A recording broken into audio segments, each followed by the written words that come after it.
قادم الحسین و یا ناصر الحسین حی علی الحسین سلام علی الحسین. سانحہ کربلا کو عموماً یزید کی تخت نشینی اور طلب بیعت کے واقعات سے شروع کیا جاتا ہے، لیکن میرے خیال میں اگر ان واقعات کو نبی مکرم صلی اللہ علیہ وآلہ وسلم کے زمانے سے مطالعہ کیا جائے تو صحیح اور بہترین نتیجے تک رسائی حاصل ہو سکتی ہے. یہ وہ زمانہ تھا کہ جب مولا ابا عبداللہ الحسین علیہ السلام ابھی اس ظاہری دنیا میں تشریف فرما نہیں ہوئے تھے اور اپنی مادر گرامی کے بطن اطہر میں موجود تھے کہ حضرت جبرائیل علیہ السلام نبی مکرم صلی اللہ علیہ وآلہ وسلم کے پاس اس بچے کی شہادت کی خبر لے کر پہنچے. اسی طرح ولادت کے بعد کے واقعات میں جناب ام الفضل جو کہ حضرت عباس بن عبد المطلب کی زوجہ تھی روایت کرتی ہیں کہ ایک مرتبہ میں نے مولا ابا عبداللہ الحسین علیہ السلام کو کہ جو چند ماہ کے ایک بچے تھے نبی مکرم صلی اللہ علیہ وآلہ وسلم کی گود میں دیا تو اچانک بچے کے پیشاب کا ایک قطرہ نبی مکرم صلی اللہ علیہ وآلہ وسلم کے لباس پر گرا، جس پر میں نے مولا ابا عبداللہ الحسین علیہ السلام کو جھٹکے سے واپس کھینچ لیا کہ کہیں نبی مکرم کا لباس خراب نہ ہو جائے. اس پر نبی مکرم صلی اللہ علیہ وآلہ وسلم نے میری طرف خشمناک نگاہوں سے دیکھا اور فرمایا کہ ام الفضل یہ لباس تو پھر بھی دھولا جا سکتا ہے، لیکن تم نے اپنے اس عمل سے میرے بیٹے حسین کو تکلیف پہنچائی ہے. یہ کہتی ہیں کہ میں بچے کو نبی مکرم صلی اللہ علیہ وآلہ وسلم کے پاس چھوڑ کر پانی لینے کے لیے گئی. جب میں واپس پلٹی تو نبی مکرم صلی اللہ علیہ وآلہ وسلم گریہ فرما رہے تھے. میں نے پوچھا بے ابی انت و امی یا رسول اللہ، آپ گریہ کیوں فرما رہے ہیں؟ فرمایا کہ ام الفضل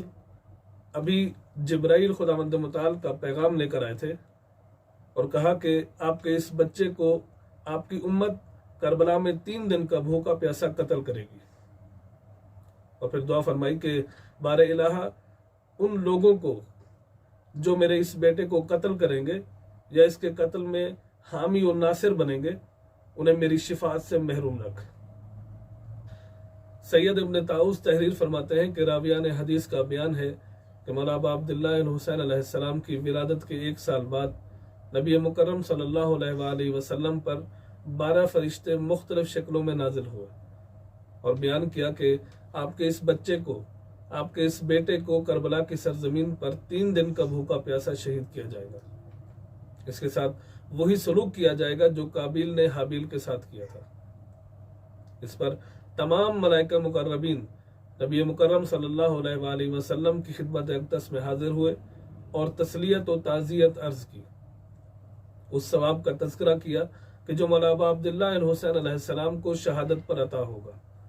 اور خاک کربلا کو نبی مکرم صلی اللہ علیہ وآلہ وسلم کی خدمت میں پیش کیا.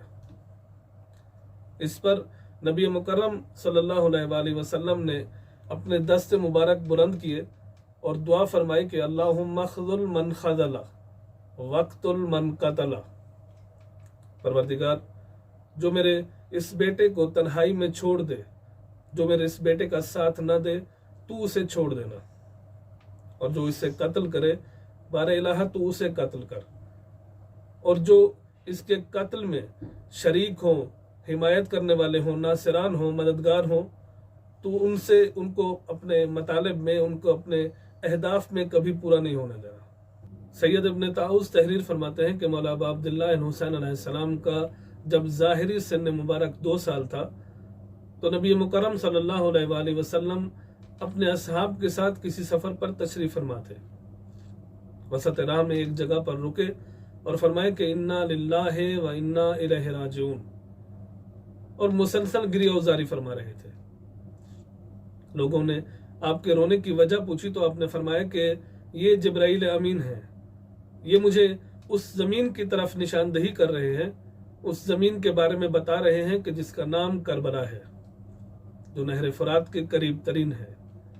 یہ مجھے بتا رہے ہیں کہ یہاں پر اس زمین پر آپ کے بیٹے حسین کو 3 دن کا بھوکا پیاسا شہید کیا جائے گا. آپ کے بچے کو، آپ کے نواسے کو بے یار و مددگار یہاں پر شہید کیا جائے گا۔ اس پر لوگوں نے آپ سے پوچھا کہ اس کا قاتل کون ہوگا؟